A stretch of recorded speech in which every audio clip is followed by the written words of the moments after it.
ഇന്ന്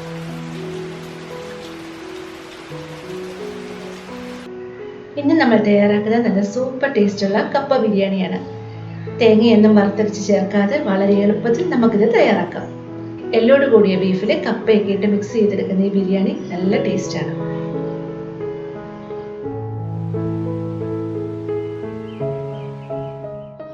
അപ്പം നമുക്ക് കപ്പ ബിരിയാണി ഉണ്ടാക്കി തുടങ്ങാം. ഒരു 1.5 കിലോ ബീഫാണ് കപ്പ ബിരിയാണിക്കായിട്ട് എടുത്തിരിക്കുന്നത്.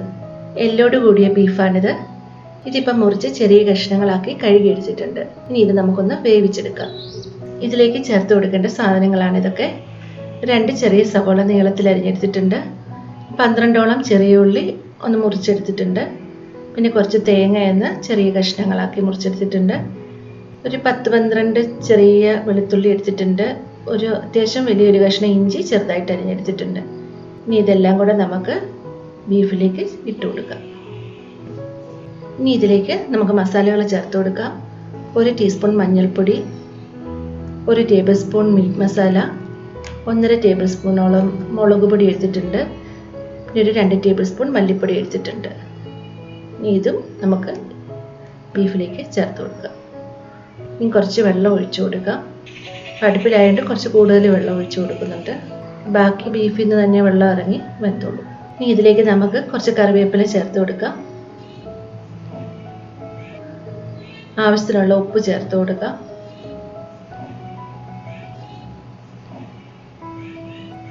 ഇനി ചേർത്ത് കൊടുക്കുന്നത് ഒരു വലിയ സ്പൂണ് വിനാഗിരിയാണ്. ഇതെല്ലാം കൂടി നമുക്ക് നന്നായിട്ടൊന്ന് ഇളക്കി യോജിപ്പിച്ചെടുക്കാം. ഈ മസാലകളൊന്നും തന്നെ നമുക്ക് എണ്ണ വഴുത്തി ചേർക്കേണ്ട ആവശ്യമില്ല. കാരണം ഈ ബീഫിൽ അത്യാവശ്യം നെയ്യുള്ളതുകൊണ്ട് ആ നെയ്യ് തന്നെ ഇറങ്ങി ഇതെല്ലാം നന്നായിട്ട് വഴഞ്ഞ് പച്ചമണമൊന്നും ഇല്ലാതെ കിട്ടും നമുക്ക്. ഗ്യാസ് സ്റ്റവിൽ കുക്കറിൽ വെച്ചാണ് വേവിച്ചെടുക്കുന്നതെങ്കിൽ നമ്മൾ ഇത്രയും വെള്ളം ചേർത്ത് കൊടുക്കണ്ട. കുറച്ച് വെള്ളം ചേർത്തിട്ട് ഒരു 7-8 വിസിൽ കൊണ്ട് ഈ എല്ല് വെന്ത് കിട്ടിക്കോളും.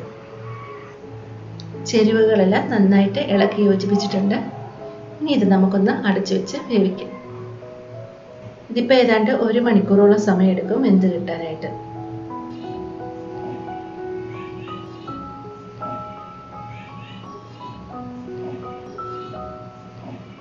ഇനി നമുക്ക് കപ്പയൊന്ന് മുറിച്ചെടുക്കാം. ഇതിപ്പോൾ 2 കിലോ കപ്പയാണ് എടുത്തിരിക്കുന്നത്. വൃത്തിയാക്കി കഴിയുമ്പോൾ 1.5 കിലോയെ കാണത്തുള്ളൂ. ഇത് ഇതുപോലെ ചെറിയ കഷ്ണങ്ങളാക്കിയിട്ട് മുറിച്ചെടുക്കാം. നമ്മൾ എടുത്തിരിക്കുന്ന ഇറച്ചിയുടെ അതേ അളവിൽ തന്നെ കപ്പ എടുക്കുമ്പോഴാണ് ആ കപ്പ ബിരിയാണിക്ക് നല്ലൊരു ടേസ്റ്റ് കിട്ടുന്നത്. കപ്പ വേവിക്കാനുള്ള വെള്ളം തിളച്ചു തുടങ്ങിയിട്ടുണ്ട്. ഇനി നമുക്ക് കഴുകി വൃത്തിയാക്കി വെച്ചിരിക്കുന്ന കപ്പ ഇതിലേക്ക് ഇട്ട് കൊടുക്കാം. കപ്പ വെന്ത് വരുമ്പോഴേക്കും നമുക്ക് കപ്പയ്ക്കുള്ള അരപ്പൊന്ന് അരച്ചെടുക്കാം. അരപ്പിന് വേണ്ടി എടുത്തിരിക്കുന്നത് അരമുറി തേങ്ങ ചിരട്ടിയതാണ്. 1/2 ടീസ്പൂൺ മഞ്ഞൾപ്പൊടി എടുത്തിട്ടുണ്ട്. പിന്നെ എടുത്തിരിക്കുന്നത് 2 ചെറിയ ഏലക്കയും ഒരു ചെറിയ കഷ്ണം കറുവാപ്പട്ടയാണ്. പിന്നെ 1.5 ടീസ്പൂൺ പെരുംജീരകം എടുത്തിട്ടുണ്ട്. എരിവിന് ആവശ്യത്തിനുള്ള കാന്താരി മുളക് എടുത്തിട്ടുണ്ട്. കാന്താരി മുളകിന് പകരം പച്ചമുളക് എടുത്താലും മതി. പിന്നെ കുറച്ച് കറിവേപ്പില എടുത്തിട്ടുണ്ട്. അരച്ചെടുക്കുമ്പോൾ ശ്രദ്ധിക്കേണ്ട ഒരു കാര്യം, മസാലയും മുളകും എല്ലാം നന്നായിട്ടൊന്ന് അരഞ്ഞു കിട്ടണം. അപ്പോൾ അത് ആദ്യം നമുക്ക് കുറച്ച് തേങ്ങ വെച്ചിട്ടൊന്ന് അരച്ചെടുക്കണം. പിന്നെ ബാക്കിയുള്ള തേങ്ങയും കറിവേപ്പിലയും കൂടെ ചേർത്ത് ജസ്റ്റ് ഒന്ന് ഒതുക്കിയെടുത്താൽ മതി. മിക്സിയിലാണെങ്കിലും അരയ്ക്കുമ്പം ഇതുപോലെ തന്നെ ചെയ്താൽ മതി.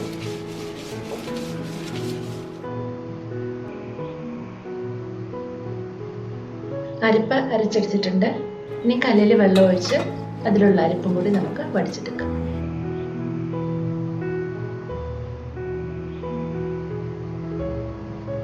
കപ്പ നമുക്ക് വെന്തോന്നൊന്ന് നോക്കാം.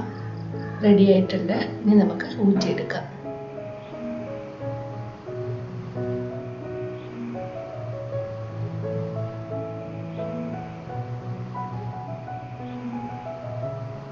ഇപ്പം ബീഫ് വേഗം വെച്ചിട്ട് 1 മണിക്കൂറോളം സമയമായിട്ടുണ്ട്. വെന്തോന്നൊന്ന് നോക്കാം. ബീഫ് നന്നായിട്ട് വെന്തിട്ടുണ്ട്. ഇനി ഊറ്റി മാറ്റി വെച്ചിരിക്കുന്ന കപ്പ നമുക്ക് ബീഫിലേക്ക് ചേർത്ത് കൊടുക്കാം. ആദ്യം കപ്പയുടെ പകുതി ഇങ്ങനെ ഇട്ട് കൊടുക്കാം.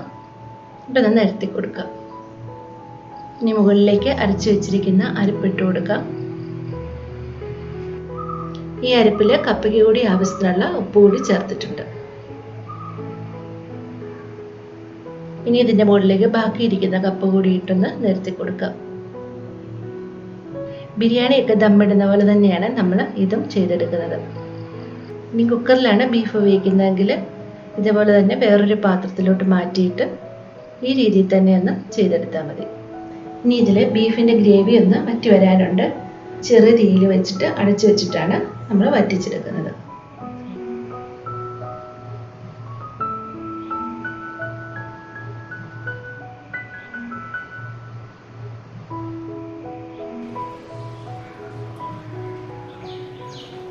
ഗ്രേവിയൊക്കെ അത്യാവശ്യം വറ്റി വന്നിട്ടുണ്ട്. ഇതിപ്പോൾ ഞാൻ ഗ്രേവി കുറച്ചിട്ടിട്ടാണ് കപ്പ ഇളക്കി എടുക്കുന്നത്. ഈ ഒരു പരുവത്തിലാണ് ഇവിടെ എല്ലാവർക്കും ഇഷ്ടം, കുറച്ച് കുഴഞ്ഞ പരുവത്തിൽ. ഇനി അഥവാ ഇങ്ങനെ ഇഷ്ടമില്ലാത്തവർ ഗ്രേവി കുറച്ച് നന്നായിട്ട് പറ്റിയിട്ട് ഇളക്കി എടുത്താൽ മതി. അപ്പോൾ കുറച്ച് നല്ലൊരു കട്ടിയിൽ കിട്ടും. ഇപ്പോൾ ഇതിങ്ങനെ ഇരുന്നാലും കുറച്ച് കഴിയുമ്പോഴത്തേന് കപ്പ ആയതുകൊണ്ട് അത്യാവശ്യം നന്നായിട്ട് കട്ടിയായിട്ട് വരും. ഇത് ഇളക്കുമ്പോൾ തന്നെ നല്ല സൂപ്പർ മണമാണ് വരുന്നത്. ബീഫിൻ്റെ നെയ്യൊക്കെ ഇറങ്ങി ആ കറക്റ്റായിട്ട് ആ കപ്പയിൽ മുഴുവൻ പിടിച്ച് വന്നിട്ടുണ്ട്. ആ ബീഫ് പോലെ തന്നെ അത്രയും ടേസ്റ്റാണ് കപ്പ കഴിക്കാനും. ഇനി നമുക്ക് കപ്പ ചൂടോടുകൂടി തന്നെ നമുക്കൊരു പാത്രത്തിലോട്ട് വിളമ്പാം. ഇത് വാഴയില ഉണ്ടെങ്കിൽ ആ വാഴയില തന്നെ വിളമ്പണം. കപ്പ ഇരുന്നിട്ട് ആ വാഴയില വാടുമ്പോഴത്തേ ആ മണവും കൂടാകുമ്പോഴത്തേന് അടിപൊളി രുചിയാണ്. പിന്നെ ഇതിൻ്റെ മുകളിൽ ഓപ്ഷണലാണ്, വേണമെങ്കിൽ കുറച്ച് സവോള ഇങ്ങനെ അരിഞ്ഞതും കുറച്ച് പച്ചമുളക് അരിഞ്ഞതും കൂടി ഇട്ട് കൊടുക്കാം. അപ്പം അതും കൂടെ കൂട്ടിയിട്ട് കപ്പ കഴിക്കുമ്പോഴത്തേന് നല്ല ടേസ്റ്റാണ്. ഈ കപ്പ ബിരിയാണിയുടെ കൂടെ ഏറ്റവും സൂപ്പർ കോമ്പിനേഷൻ എന്ന് പറയുന്നത് നല്ല നാരങ്ങാച്ചാറാണ്. ഇതിപ്പം അമ്മ ഒരു വർഷത്തിനൊക്കെ മേലെയായിട്ട് ഇട്ട് വെച്ചിരിക്കുന്ന നാരങ്ങാച്ചാറാണ്.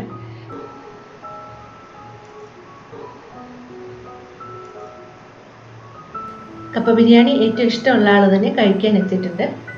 എന്താണ് പറയുന്നതെന്ന് ഒന്ന് നോക്കാം. നല്ല ടേസ്റ്റ് ഉണ്ട്. അപ്പോൾ വീഡിയോ ഇഷ്ടമായെങ്കിൽ ലൈക്ക് ചെയ്യാനും ഷെയർ ചെയ്യാനും ഒപ്പം കമൻറ്റ് ചെയ്യാനും മറന്നു പോകരുത്.